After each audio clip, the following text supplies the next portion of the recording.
காஜல் காலையில் விக்கிரகம் விட்டு பிடிச்ச ஐயா. உங்களுடைய நாள் புத்துணர்ச்சியோட இனிமையா தொடங்க காலையிலே ஒரு கப் லெவிஸ்டா இன்ஸ்டன்ட் காஃபி குடிங்க. இடம், மனம், சுவை நிறைந்தது அனைத்து இந்திய கேசங்களும் கிடைக்கும். லெவிஸ்டா காஃபி ஒரு குடிச்சு பாருங்க, நீங்களே மாறிடுவீங்க.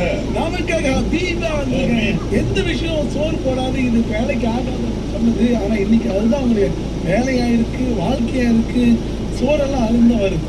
ஆமா, நான் தமிழ் ஸ்கூல் படித்தேன். விவேகானந்த தமிழ் பள்ளி பிஜியோடது. எங்க வீட்டுல வந்து மொத்தம் 5 பேரு. நாங்க கூட பிறந்தவங்க. என்னோட முதல் அக்கால இருந்து 3ஆவது அக்கா வரைக்கும் எல்லாம் வந்து அஸ்தா ஸ்கூல் படிச்சவங்க.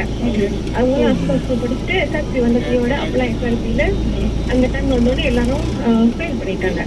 அப்ப எங்க ஃபாதர் பார்த்தாங்க, இது சரிப்பட்டு வராது, தமிழ் ஸ்கூலே போட்டோம். ஏன்னா எங்க அத்தா வந்து ஊர்ல இருந்து வந்தவங்க.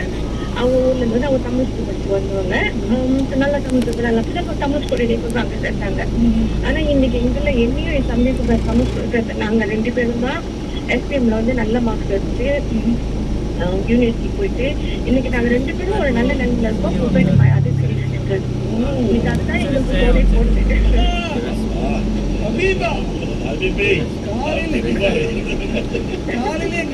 போடுது. அமையாதுன்னு சொன்னா தமிழ் தான் நமக்கு தாய்மொழி. அது யாராலும் சரி, அது வந்து நம்ம வந்து எதுவாக இருந்தாலும் தமிழ் தான் பேசணும், தமிழை தான் மதிக்கணும். ஒரு ஆஃபீஸ்ல போயாலும் தமிழ் வந்து ஒரு தமிழ் பேசுறது தமிழ் மக்களுக்கு ரொம்ப அச்சப்படுறாங்க. அது அவங்க இங்க தான் பேசுறாங்க. என்ன பொறுத்த வரைக்கும் அது என்ன வச்சு எனக்கு தமிழ் பேசுறது ஏன்னா அவங்க பாருங்க அவங்க லேங்குவேஜ் மாத்துறாங்களா இங்கே அதெல்லாம் வந்து ஒரு மதிக்கிறாங்க. அப்ப நம்ம அதை வந்து மதிக்க மாட்டோம். என்ன சொல்லும்போது ரொம்ப மகிழ்ச்சியா இருக்கு. நிச்சயமா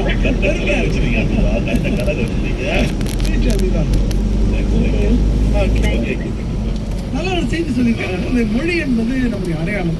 அதை பேசுவதற்கு வந்து வைக்கப்படக்கூடாது. நாம பேசுனா அது யாரு பேசும்?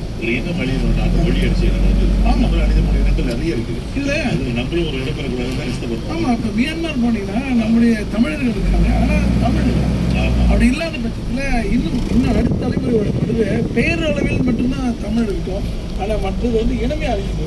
அடுத்து இந்த பக்கம் நம்ம மேடம் பாருங்க, இந்தோனேஷியாவில் பாருங்க, நிறைய இந்தியர்கள் இருக்காங்க, தமிழ் வம்சாவளிகள் இருக்காங்க. ஆனா மொழி அழிஞ்சதுனால அவங்க அடையாளமே மாறி போய் அவங்களுக்கு ஒண்ணுமே இல்லாம போயிடுச்சு.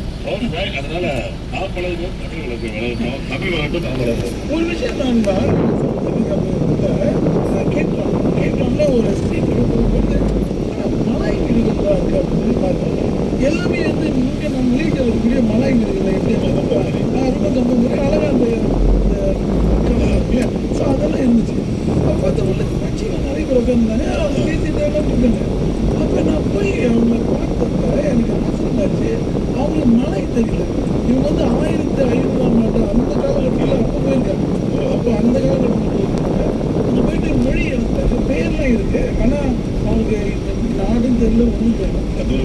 ஆனால் அந்த இங்கிலீஷ் தான் பேசுவாங்க. ஸோ அப்படி வேற லெவலில் ஒரு பகுதி சந்தோஷமா இருந்தாங்க நம்ம பார்க்கறதுக்கு. ஆனால் ஒரு பேர் கவலையா இருக்குல்ல, மொழி எடுத்துக்கிட்டு சொந்த மொழி நல்லா இருக்கு. என் பாசம் முடிக்கிறதுல கவலை